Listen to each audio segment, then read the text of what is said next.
तो जय हिंद बच्चों, लेकर आ चुका हूं मैं आप लोगों के लिए एसिड बेस एंड सॉल्ट्स का वीडियो लेक्चर नंबर 3, जहां पे आज हम डिस्कस करने वाले हैं पीएच से रिलेटेड सारी चीज़ें। यस, तो पीएच बेसिकली क्या है? तो इसको हम कहते हैं potential of hydrogen. Yes, potential of hydrogen ion, ठीक है ना, हाइड्रोनियम आयन, हाइड्रोजन आयन, ठीक है, इस टाइप से।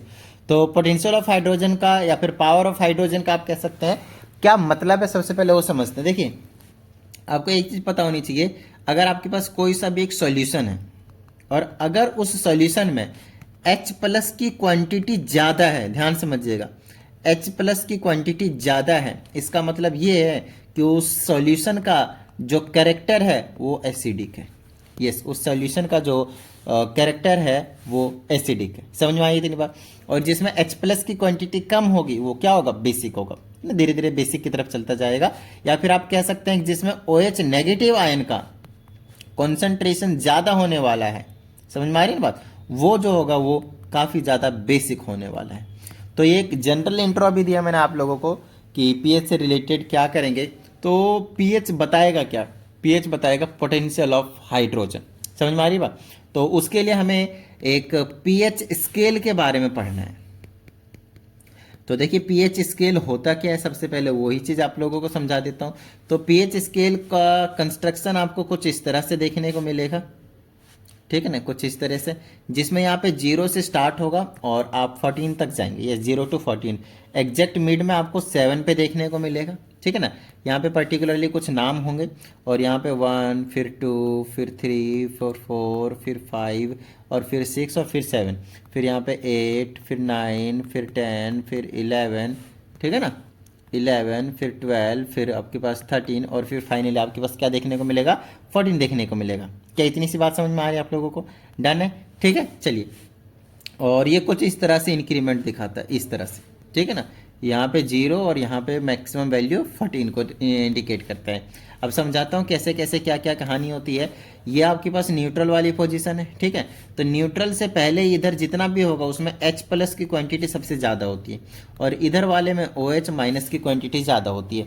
इसका मतलब ये है कि जब आप 7 से 0 की तरफ जाएंगे, ध्यान से समझिएगा एसिडिक कैरेक्टर यहाँ पे, तो एसिडिक कैरेक्टर बढ़ता है। यस, एसिडिक कैरेक्टर बढ़ता है जब आप 7 से 0 की तरफ आएंगे, और जब 7 से आगे ऑनवर्ड आप 14 की तरफ जाएंगे तो बेसिक कैरेक्टर बढ़ता है। मतलब बेसिक कैरेक्टर के केस में तो सीधा सीधा है कि पीएच की वैल्यू अगर बढ़ती जाएगी तो बेसिक कैरेक्टर भी बढ़ता जाएगा। बट एसिड के केस में ऐसा नहीं है। एसिड के केस में वैल्यू जितनी ज़्यादा छोटी, एसिडिक कैरेक्टर उतना ही ज़्यादा। तो इसके केस में उल्टा है, ऐसे याद रखिएगा। समझ में आ रही है ना बात? तो ये पीएच स्केल की कहानी है। अब समझिएगा, ये जो 7 नंबर पे वो एक न्यूट्रल सॉल्यूशन के बारे में बताता है कि ना ही वो एसिडिक है और ना ही वो बेसिक है। समझ में आ रही बात? इतनी डन है। हमने आपको एसिड से रिलेटेड एक वीडियो दिया है और एक बेस से रिलेटेड वीडियो दिया है। उसके बाद हम आपके साथ पीएच की वैल्यू डिटेल में डिस्कस कर रहे हैं, ठीक है। चलिए, तो अगर इस केस में, जिस केस में H प्लस आइंस का जो कॉन्सेंट्रेशन होगा या फिर आप कह सकते हैं OH माइनस का जो कॉन्सेंट्रेशन होगा, अगर वो इक्वल हो जाता है तब हम उसको कहेंगे कि वो न्यूट्रल सॉल्यूशन है, ठीक है। Okay, great. अच्छा, अगर मैं ऐसा बोलता हूँ कि H प्लस की जो कॉन्सेंट्रेशन है वो ज़्यादा है किसके मुकाबले? OH माइनस के कॉन्सेंट्रेशन से, तो आप उसको कहेंगे कि वो एक एसिडिक कैरेक्टर का सॉल्यूशन है, ठीक है। और इसी का आप उल्टा कह सकते हैं, अगर H प्लस का कॉन्सेंट्रेशन कम हो जाए किससे? OH माइनस से, या फिर बोल सकते हैं OH माइनस के कॉन्सेंट्रेशन ज़्यादा हो जाए तो उसको आप क्या बोलेंगे? एक बेसिक सॉल्यूशन बोलेंगे। क्या इतनी सी बात समझ में आ गई? डन है। तो पीएच स्केल करता क्या है वो हमने आपको बता दिया। अब आगे चलते हैं और कुछ इंपॉर्टेंट इंडिकेटर्स के बारे में पढ़ लेते हैं। यस, कुछ इंडिकेटर्स के बारे में पढ़ लेते हैं, ठीक है ना, कुछ इंडिकेटर्स के बारे में पढ़ लेते हैं। तो इंडिकेटर्स हमारे पास यहाँ पे जो होते हैं वो 3 तरह के देखने को मिलेंगे आपके पास। जो पहला होगा वो लिटमस पेपर होगा। Yes, litmus paper, litmus paper.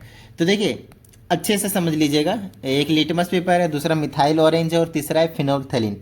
तो फिनोल्फथैलीन के बारे में भी बात करेंगे, मिथाइल ऑरेंज के बारे में बात करेंगे। सबसे पहले हम लिटमस पेपर के बारे में बात कर लेते हैं। तो ये जो लिटमस पेपर होता है वो 2 तरह के होते हैं। एक होता है ब्लू लिटमस पेपर और एक होता है रेड लिटमस पेपर, ठीक है ना। ये 2 तरह के होते हैं, 2 कलर के होते हैं, ध्यान रखिएगा, ठीक है ना। Okay, great.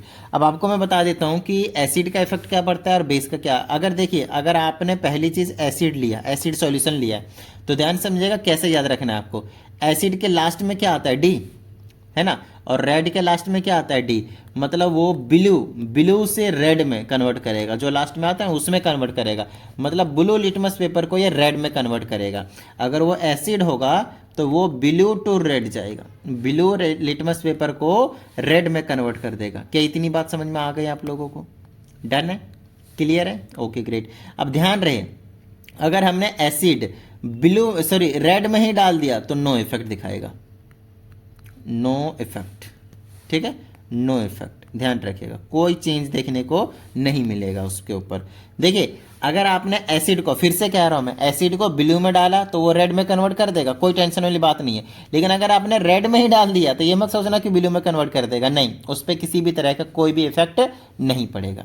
समझ में आई बात? चलिए अब हम किसकी बात कर रहे हैं? बेस का, और बेस का ठीक इसी का उल्टा हो जाएगा, और मेरे हिसाब से आप समझ गए होंगे। बेस के लास्ट में क्या आता है? ई, तो किस में कन्वर्ट करेगा? ब्लू के लास्ट में आता है ई, ब्लू में करेगा, तो ये रेड से किस में कन्वर्ट करेगा? ब्लू में, जो लास्ट में आता है उसी में कन्वर्ट करेगा, ध्यान रखिएगा। तो रेड से ब्लू में। अब मान लीजिए कि अगर मैंने ब्लू में डाल दिया तो उस केस में आपके पास नो चेंज देखने को मिलेगा, या फिर कह सकते हैं नो इफेक्ट होगा। समझ में आ गई होगी बात इतनी? डन है। तो आपको आई होप समझ में आया होगा कि लिटमस पेपर का क्या इफेक्ट पड़ता है हमारे एसिड और बेसिक सॉल्यूशन का, ठीक है, ओके ग्रेट। अब हम बात कर लेते हैं मिथाइल ऑरेंज। ओके, तो मिथाइल ऑरेंज जो है वो एक्चुअल में एक ऑरेंज कलर का डाई है, ठीक है, ऑरेंज कलर डाई है ये हमारे पास एक। ओके ग्रेट, जब ये एक ऑरेंज कलर डाई है तो सर हमें फटाफट बताइए एसिड और बेस का क्या फ़र्क पड़ेगा। एक चीज़ बता दूं, चाहे आपका लिटमस पेपर हो, चाहे वो आपका मिथाइल ऑरेंज हो, चाहे वो आपका फिनोल्फथेलिन हो, अगर आप चाहते हैं कि उसमें कोई ऐसा सॉल्यूशन डाल दो जो न्यूट्रल हो, तो उस पर वैसे भी किसी भी तरह का कोई भी फर्क नहीं पड़ेगा, ध्यान रखना इस चीज़ का। समझ में आ गई बात? ठीक है, ओके ग्रेट। तो देखिए methyl orange orange coloured dye होता है। अब बात आती है इसमें अगर हमने एसिड डाला तो बहुत अच्छे तरीके से समझिएगा, तो ये इसको बना देता है रेड, रेड बना देता है, बिल्कुल सेम वैसे ही ब्लू को रेड बनाता था, यहाँ पे ऑरेंज को रेड बना देगा, ठीक है, ओके ग्रेट। अगर इसमें आपने डाल दिया कैसा अल्कलाइन सॉल्यूशन या फिर बोले तो बेसिक सॉल्यूशन, तो बेसिक के केस में, यस बेस के केस में इसको ये कन्वर्ट कर देता है येलो में। क्या इतनी सी बात समझ में आ गई? डन है, ओके ग्रेट। चलिए आगे की बात कर लेते हैं हम। और अब वही बात आती है, अब दूसरे बनाने का तो कोई आपको अल्कलाइन सॉल्यूशन के जगह बेसिक सॉल्यूशन के जगह आप क्या डाल दें, एक न्यूट्रल, तो उसमें कुछ भी फर्क नहीं पड़ेगा, ठीक है, ध्यान रहे इस चीज़ का, ऑरेंज का ऑरेंज ही रहेगा, ठीक है, ओके ग्रेट। अब आते हैं फिनोल्फथेलिन पे। फिनोल्फ स्पेलिंग ध्यान रखिएगा कि किस तरीके से लिखा जाता है। ये आपके पास फिनोल्फथेलिन। अब ये जो फिनोल्फथेलिन है वो एक्चुअल में एक कलरलेस सब्सटेंस है, दिस इज योर कलरलेस, इसमें किसी भी तरह का कोई भी कलर जो है वो देखने को नहीं मिलता है। और जब हम इसमें एसिड और बेस डालते हैं तब हमें कुछ चीज़ें देखने को मिलते हैं, और अगर मैं एसिड डाल दूं तो कलरलेस का कलरलेस ही रहता है, कुछ भी फर्क नहीं पड़ता है। लेकिन अगर मैं कुछ बेस डाल दूं तब ये इस केस में पिंक हो जाता है। लो भाई, क्या बात समझ में आई इतनी? डन है, आई होप आपको समझ में आ गया होगा, ठीक है, ओके। तो आपको कितने तरह के इंडिकेटर बता दिए मैंने, एक तो लिटमस पेपर, दूसरा बता दिया मैंने आपको मिथाइल ऑरेंज, और तीसरा बता दिया मैंने आपको फिनोल्फथेलिन। और इन तीनों पे आपको मैंने इफेक्ट बता दिया कि एसिड डालेंगे तो क्या होगा और बेस डालेंगे तो क्या होगा। अब आगे की बात करते हैं, नोट्स बनाते जाइएगा बड़े प्यार से। एक ऐसा भी इंडिकेटर है जिसे हम यूनिवर्सल इंडिकेटर के नाम से जानते हैं, यूनिवर्सल इंडिकेटर, ठीक है, यूनिवर्सल इंडिकेटर। ये जो यूनिवर्सल इंडिकेटर होता है वो जनरली येलो कलर का होता है, जनरली क्या होता है वो आपके पास येलो कलर का होता है, ठीक है, जनरली येलो कलर का होता है। अच्छा, अगर अब ये यूनिवर्सल इंडिकेटर करता क्या है, तो आप चाहे आपका एसिड हो, चाहे वो आपके पास बेस हो, चाहे वो आपका न्यूट्रल सॉल्यूशन है, वो इन तीनों सॉल्यूशन के केस में एक पर्टिकुलर कलर प्रोवाइड करेगा, ध्यान रहे, ठीक है ना, एक पर्टिकुलर कलर प्रोवाइड करेगा। तो ये होता कुछ नहीं है, एक सिंपल पेपर होता है लिटमस पेपर की तरह, जिसमें आप किसी भी टाइप के सॉल्यूशन को डालें आपको डिफरेंट कलर मिलता है। अब बात आती है सर हमें कौन से कलर से कितना इसका पीएच होगा, एसिडिक होगा या बेसिक होगा, हमें कैसे पता चलेगा? नो डाउट मैंने आप लोगों के लिए यहाँ पे जुगाड़ बिठा रखा है, चलिए देखिए। हाँ, तो इस वाले सॉल्यूशन में, इस वाले क्वेश्चन में आप साफ साफ देख सकते हैं कि अगर आपके पास ग्रीन कलर आया, ये वाले कलर आए लगभग लगभग, तो समझेंगे वो न्यूट्रल है। ठीक है, न्यूट्रल है लगभग लगभग। अच्छा, इधर से इधर जाते जा रहे हैं तो बेसिक कैरेक्टर बढ़ रहा है, मतलब अगर पर्पल आया तो सबसे ज़्यादा बेसिक कैरेक्टर शो कर रहा है, सबसे ज़्यादा बेसिक कैरेक्टर शो कर रहा है। ठीक है, ओके ग्रेट। वहीं पे आप कलर चूज आउट कर सकते हैं, देख लीजिए सारे कलर आपके सामने हैं, इधर से सारे कलर आपके सामने हैं। डार्क रेड के कलर में है ना, मतलब ये वाला डार्क रेड ही होता है, ये सबसे ज़्यादा जो है आपके पास वो, ये थोड़ा सा रेड होता है, पिंक भी लिख रखा है, कोई टेंशन नहीं है, लगभग लगभग थोड़ा सा कलर वैसे ही रहता है। डार्क रेड के टाइप में आपको जो देखने को मिलेगा वो सबसे ज़्यादा एसिडिक देखने को मिलेगा, मतलब ये पीएच की वैल्यू 0 को रिप्रेजेंट कर रहा है और ये पीएच की वैल्यू 14 को रिप्रेजेंट कर रहा है।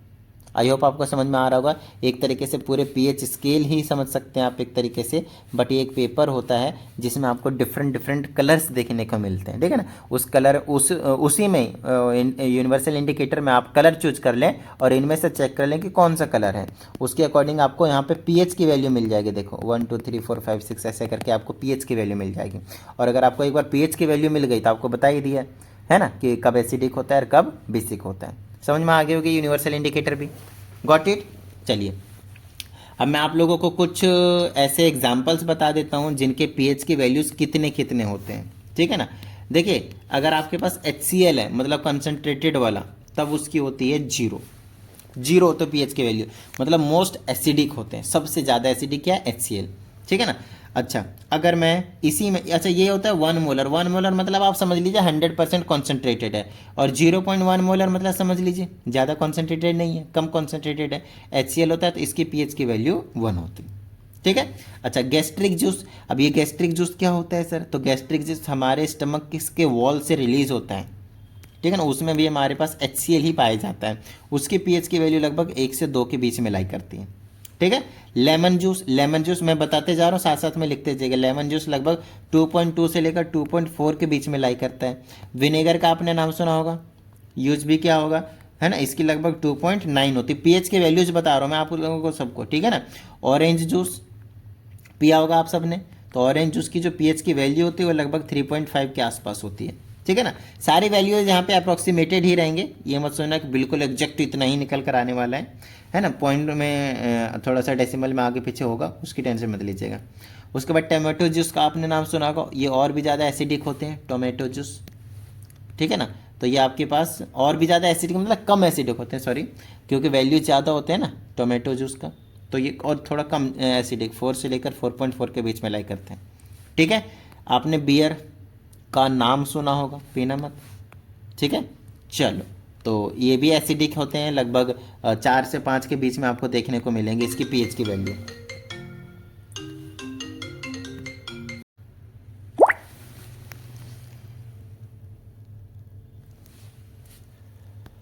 कॉफ़ी हो गया आपके पास, तो कॉफ़ी भी देखने को मिलेगा, तो आपके पास 4.5 से लेकर 5.5 के बीच में इसकी पीएच की वैल्यू होती है, मतलब एसिडिक होते हैं, कम एसिडिक होते हैं। देखिए वैल्यूज बढ़ रहे हैं एसिड्स के केस में, ध्यान रखिएगा, एसिड के केस में वैल्यूज बढ़ रहे हैं, देख रहे हैं, देख रहे हैं ना आप, वैल्यूज बढ़ रहे हैं, तो एसिडिक कैरेक्टर घट रहा है, ध्यान रखिएगा। ठीक है ना। आगे और अगर मैं एसिड रेन की बात करता हूँ, जो सबसे पहली बारिश होती है, उसकी पीएच की वैल्यू लगभग 4 से 5 के बीच में लाई करती है। लेकिन जो जनरली रेन वाटर होते हैं, रेन वाटर, उसकी वैल्यू 5.6 के आसपास होती है। और अगर कोई सा ऐसा रेन वाटर हो जिसकी 5.6 से बिलो आ जाती है पीएच की वैल्यू, तब हम उसको एसिड रेन के नाम से जानते हैं, तो इसके लगभग 5.6 होती है। हमारा जो यूरिन है उसका पीएच की वैल्यू लगभग 5.5 से लेकर 7.8 तक लाई करता है। देखें, इसकी पीएच की वैल्यू कुछ ज़्यादा ही वेरी करती है। रीज़न इसके पीछे का सिंपल होता है, हमारे न्यूट्रिशन पे डिपेंड करता है, हम क्या क्या डेली बेसिस पे खाते हैं। अगर आपने ज़्यादा एसिडिक चीज़ें ही खाई पूरे दिन में, है ना, गोलगप्पे का पानी पीते रह गए, बस एसिडिक कैरेक्टर उसका बढ़ जाएगा यूरिन का, और ये भी सही नहीं है हमारे लिए। ठीक है ना, ध्यान रहे। तो बहुत ज़्यादा गोलगप्पे का पानी या फिर ज़्यादा ही खट्टा नहीं खाना डेली के बेसिस पे। वैसे तो खाना है, आपको विटामिन सी लेना ही लेना है, बट हद से ज़्यादा नहीं खाना कि भैया पीएच की वैल्यू हमारे बॉडी का डिसबैलेंस हो जाए। पीएच की वैल्यू एक बहुत ज़्यादा इंपॉर्टेंट रोल प्ले करती है हमारी बॉडी के लिए। ठीक है ना, वो अभी हम डिस्कस करेंगे एप्लीकेशन में। चलिए और कुछ चीज़ें बता देता हूँ। सलाइवा आपको पता है माउथ में आपके पास प्रेजेंस होता है ना, बनता रहता है। इसकी पीएच की वैल्यू लगभग 6.2 से लेकर 7.2 के आसपास लाई करता है। ब्लड हो गया, ब्लड का लगभग 7 से लेकर 7.8 के बीच में लाई करता है। इसकी पीएच की वैल्यू भी वेरी करते रहती है। आपने सी वाटर देखा होगा, है ना, बेसिक होते हैं, उसकी वैल्यू लाई करती है 8.5 के आसपास। ठीक है। अच्छा 1 मोलर अगर अमोनियम हाइड्रोक्साइड है NH4OH तब उसकी वैल्यू लगभग होती है 11.6 के आसपास। अच्छा वहीं पे अगर आपके पास मिल्क ऑफ मैग्नीसिया हो, मैग्नीशियम हाइड्रोक्साइड, तो इसकी वैल्यू लाइक करती है लगभग 10 के पास, इसको मान लीजिए पहले लिख लीजिएगा। उसके बाद हमारे पास अगर 0.1 मोलर सोडियम हाइड्रोक्साइड हो तब तो उसकी वैल्यू होती है पीएच की वैल्यू 13, लेकिन कंप्लीटली 1 मोलर हो मतलब कंसनट्रेटेड वाली NaOH हो तब तो इसकी वैल्यू होती है 14। मतलब आपने देखा लोएस्ट में 1 मोलर HCl आ रहा है जिसकी पीएच की वैल्यू 0 है, मोस्ट एसिडिक, और मोस्ट बेसिक है सोडियम हाइड्रोक्साइड जिसकी पीएच की वैल्यू है 14। मिनिमम मैक्सिमम, और मिनिमम वैल्यू का मतलब मोस्ट एसिडिक, मैक्सिमम वैल्यू का मतलब मोस्ट बेसिक, चीज़ों को समझ जाएगा दोनों की तरफ। ठीक है ना। तो ये कुछ एग्जाम्पल्स हमने आपको बता दिए। तो चलिए कुछ चीज़ें और हम यहाँ पे डिस्कस कर लेते हैं जो कि रिलेट करेंगे आपके डेली लाइफ से। तो डेली लाइफ में हमारे पास पीएच एक इंपॉर्टेंट रोल प्ले करता है हमारे पास डाइजेस्टिव सिस्टम में। तो डाइजेस्टिव सिस्टम में हमने आपको बताया कि स्टमक के वॉल से रिलीज होता है गैस्ट्रिक जूस, है ना, गैस्ट्रिक जूस। ठीक है। अभी हमने यहाँ पे बताया गैस्ट्रिक जूस, और गैस्ट्रिक जूस की जो पीएच की वैल्यू लाई करती है लगभग 1 से लेकर 2 के बीच में। मतलब आप समझ सकते हैं कितना ज़्यादा ये एसिडिक है, और इतना ज़्यादा एसिडिक है ये, और ये हमारे स्टमक में प्रेजेंस है, और ये फूड को डाइजेस्ट कराने में हमारी हेल्प करता है। इसमें कुछ और नहीं, हाइड्रोक्लोरिक एसिड ही होता है। ठीक है, नेचुरली। क्या बात है, मज़ा आ गया। Okay great. तो ये एक हमारे पास डेली लाइफ में आप कह सकते हैं कि बहुत ज़्यादा इंपॉर्टेंट रोल प्ले करता है। और अगर कभी ऐसा कुछ हो कि ये ज़्यादा अमाउंट में रिलीज हो जाता है तब हम कहते हैं कि हमारे पेट में एसिडिटी हो गया भैया, बेस लाओ। उस केस में आप बेकिंग सोडा वगैरह कुछ बेसिक चीज़ें लेने की कोशिश करते हैं, मैग्नीशियम हाइड्रोक्साइड, एल्यूमिनियम हाइड्रोक्साइड जैसी चीज़ें जो इनो पीते हैं वो क्या आपके पास बेसिक में आ जाते हैं। ठीक है। Okay great. इसका यूज आपको और भी देखने को मिलेगा, जैसे आपने किसी के बी स्टिंग ने आपको काट लिया, बी के स्टिंग में ना मिथेनोइक एसिड पाया जाता है। कौन सा एसिड पाया जाता है? मिथेनोइक एसिड पाए जाते हैं। बता रखा है हमने आपको पहले एसिड वाले चैप्टर में। ठीक है, एसिड वाली वीडियो में बेसिकली। तो मिथेनोइक एसिड को न्यूट्रलाइज करने के लिए हमें कुछ ना कुछ भैया बेस तो डालना पड़ेगा ना। तो ये पीएच की वैल्यू वहाँ का बहुत कम कर देता है, तो हम बेस डालते हैं उसमें, तब उसकी पीएच की वैल्यू मेंटेन हो जाती है, एसिड बेस सॉल्ट बन जाता है और वाटर। तो ये एक न्यूट्रलाइज कर दिया जाता है, न्यूट्रलाइजेशन रिएक्शन के अंडर में आता है। देखो हमारी जो बॉडी होती है उसमें भी इसका बहुत ज़्यादा इंपॉर्टेंट रोल प्ले होता है। हमारी बॉडी का आप कह सकते हो कि एक तरीके से जो एंजाइम्स होते हैं, एंजाइम्स अब क्या होते हैं वो बता देता हूँ। देखिए किसी भी केमिकल रिएक्शन में अगर आपके पास रिएक्टेंट है और प्रोडक्ट में कन्वर्ट हो रहे हैं तो रिएक्शन को फास्ट कराने के लिए जनरली हम यूज़ करते हैं कैटेलिस्ट का। उसी प्रकार से हमारे बॉडी में कुछ बायो कैटेलिस्ट होते हैं, एंजाइम्स को हम बायो कैटेलिस्ट कहते हैं। बायो कैटेलिस्ट किस लिए? क्योंकि ये लाइफ से रिलेटेड है। हमारे लाइफ में ये फूड को ब्रेक डाउन कराने में, डाइजेस्ट कराने में बड़ी तगड़ी तरीके से हेल्प करता है और कैटेलिस्ट के तरीके से काम करता है किसी केमिकल रिएक्शन जैसे, और ये काम करता है, इसी को हम कहते हैं एंजाइम्स। तो एंजाइम्स भी एक प्रॉपर पीएच में काम करेगा, ये नहीं कि बहुत ज़्यादा एसिडिक या फिर बहुत ज़्यादा बेसिक। तो ये भी जो काम करते हैं वो लगभग 7 से लेकर आप कह सकते हैं कि 7.5 7.6 इसके बीच में, जो ब्लड का रेंज होता है ना 7 to 7.8 आप बोल सकते हैं, इसके बीच में ये काम करता है। तो ये काम करना बंद कर देंगे अगर आपके बॉडी का पीएच की वैल्यू बैलेंस ना हो। आपने सुना होगा सॉइल में हम फसल उगाते हैं, नो डाउट। तो सॉइल भी फसल तभी उगाती है जब इसकी पीएच की वैल्यू लगभग 7 to 7.6 के अराउंड में रहता है। इससे कम ज़्यादा होता है तो वो भी फसल, मतलब जो भी हम क्रॉप्स उगाते हैं उसमें वो भी डेड हो जाते हैं। तो देखिए कितना ज़्यादा इंपॉर्टेंस रोल प्ले करता है ये पीएच। समझ में आ रही होगी आप लोगों को? डन है, ठीक है, ओके।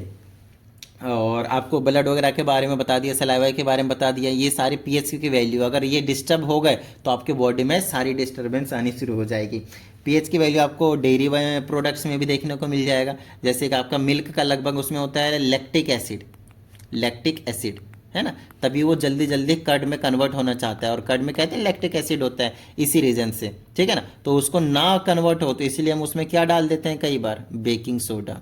किस में? मिल्क में, ताकि वो जल्दी से दही में कन्वर्ट ना हो जाए अपने आप। ठीक है ना, उसे बचाने के लिए, प्रिवेंट करने के लिए।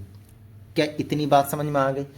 और यहाँ पे हमारे पास लगभग जो चीज़ें हैं वो ख़त्म हो जाती है पीएच से रिलेटेड। और अगली जो वीडियो होने वाली है वो होगी आपके पास सॉल्ट के लिए। तो सॉल्ट्स के बारे में अभी मैं आप लोगों को बताता हूँ क्या क्या डिस्कस करेंगे, कैसे कैसे क्या काम होगा। उससे पहले आप लोगों को बता देता हूँ कि अगर आप लोगों को नीड हो पर्सनल ऑनलाइन क्लास की, यस पर्सनल ऑनलाइन क्लास की, तो आप तो आप क्या कर सकते हैं, मैसेज कर सकते हैं 7428525669 पे, ठीक है ना, जहाँ पे आपको सारी डिटेल मिल जाएंगे and classes will be paid, ध्यान रहे इस बात का, ठीक है। तो पर्टिकुलर क्लास मिल जाएगी। चलिए अब मैं आप लोगों को बताता हूँ, अगली वीडियो में हम डिस्कस करेंगे सॉल्ट के बारे में, जहाँ पे हम टाइप्स ऑफ सॉल्ट से रिलेटेड से लेकर बाकी सारी चीज़ें, यस सारी चीज़ें इसमें हम, बेसिक सॉल्ट हो गया, डबल सॉल्ट हो गया, कॉम्प्लेक्स सॉल्ट हो गया, है ना, जिसमें हमारे पास डिफरेंट काइंड्स ऑफ सॉल्ट्स जो होंगे, हाइड्रेटेड नॉन हाइड्रेटेड, सारी तरह के हम डिस्कस करने वाले हैं। तो उम्मीद करता हूँ आप सभी को पसंद आया होगा वीडियो, और अगर ऐसा है तो फटाफट वीडियो को लाइक कर दीजिए। साथ ही अगर आप इस चैनल पर एक नए स्टूडेंट है, चैनल को सब्सक्राइब करके बेल आइकन को जरूर प्रेस कीजिएगा। चलिए मिलते हैं अगली वीडियो में, प्रैक्टिस करते रहिएगा। जय हिंद।